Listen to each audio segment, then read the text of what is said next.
আমরা যদি খেয়াল করি যে আমরা আমাদের সমাজে কুকুর বিড়াল দেখলে কি করি বলেন তো? রাস্তাঘাটে কি করি? কেউ কেউ খাবার দেয়, মাশাআল্লাহ, এই তো, এটাই তো প্রিয় নবীর সুন্নাহ, আমরা খাবার দিব, এক্স্যাক্টলি। কিন্তু আমি জানি না কেন যেন বাংলাদেশে কুকুর দেখলে বিড়াল দেখলে কি করে? তাড়ায় দেয়, ঢিল ছোড়ে, লাথি মারে, এরকম করে না অনেক সময়? অপ্রয়োজনে, কোনো প্রয়োজন নেই এটা করে। ও সবচেয়ে মজার ব্যাপার হচ্ছে মাঝে মাঝে দেখা যায় যে জোড়া লাগা কুকুর যদি দেখা যায়, যে একসাথে দুটো কুকুর, তাদের প্রজননের কারণে তাদের একটা বিশেষ ঋতুতে বিশেষ সময়ে তাদেরকে এটা করতে হয়, এক অদ্ভুত কারণে মানুষ মানে ক্ষিপ্ত হয়ে ওঠে তাদের প্রতি। কিন্তু আমাদের তো মানবিক হওয়া উচিত ছিল, কি বলেন? আশরাফুল মাখলুকাত বলে আমরা নিজেদেরকে দাবি করি। আমাদের কি করা উচিত ছিল? ইগনোর করা উচিত ছিল, let them do there job, overlook করার দরকার ছিল।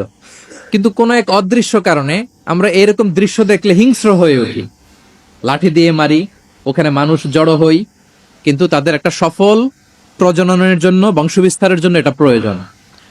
তো আমরা যেন এই কাজটা না করি, এরকম নির্মম যেন আমরা কখনো না হই। কারণ প্রাণীদের প্রতি দয়া দেখানো এটা ছোটখাটো কোনো ব্যাপার নয়, এটাই আপনার জান্নাতের কারণ হতে পারে, এটাই আপনার জাহান্নামের কারণ হয়ে যেতে পারে। আল্লাহ রাসূল সাল্লাল্লাহু আলাইহি ওয়া আলিহি ওয়াসাল্লাম বলেন, মান লা ইয়ারহাম লা ইউরহাম। যে ব্যক্তি অন্যকে দয়া দেখায় না, আল্লাহ তাআলা তার প্রতি দয়া দেখায় না। ইরহাম মান ফিল আরদ ইয়ারহামুকুম মান ফিস সামা।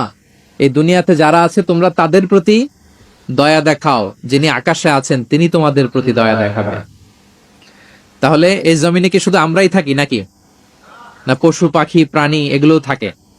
এদের প্রতিও যদি আমরা দয়াদ্র হই, মমতা দেখাই, করুণা দেখাই, আমাদের প্রতিও দয়া দেখাবে কে? এবার আওয়াজ করে বলুন তো, আমরা আল্লাহর দয়া পেতে চাই কি চাই না? সবাই চাই।